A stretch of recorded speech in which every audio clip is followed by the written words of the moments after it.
Estudantes, docentes e representantes de institucións galegas, portuguesas, polacas e romanesas participan no programa Erasmus Plus sobre innovación educativa e cambio climático liderado polo Concello de Outes.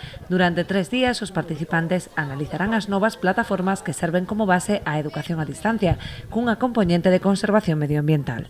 O Concello de Outes participa e coordina un destes proxectos, é un proxecto que ten que ver con as novas plataformas para a educación a distancia no ámbito escolar e que ademais mistura e implica aspectos de conservación medioambiental como ten que ver en particular coa nosa ría, non?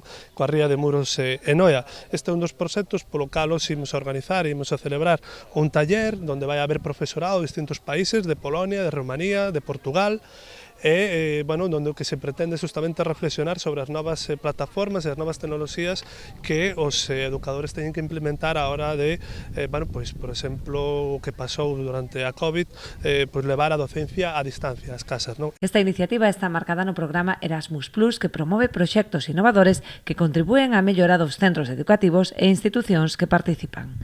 Pues el SEPIE, como bien ha dicho el alcalde, a quien agradecemos que nos reciba hoy aquí, el SEPIE financia proyectos Erasmus Plus, que el programa Erasmus Plus no solo financia movilidades propiamente dichas, sino proyectos educativos innovadores, como es el que hoy nos trae aquí.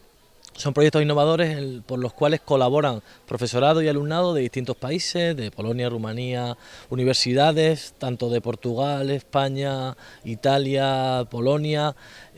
También hay estudiantes iberoamericanos de Perú, de México. Al final lo que hacemos con el programa Erasmus Plus, entre todas las instituciones que participan, es promover la mejora de los centros educativos que participan, la mejora de las instituciones y en este caso, como en este proyecto, la mejora de la conservación del medio ambiente y la defensa ante el cambio climático.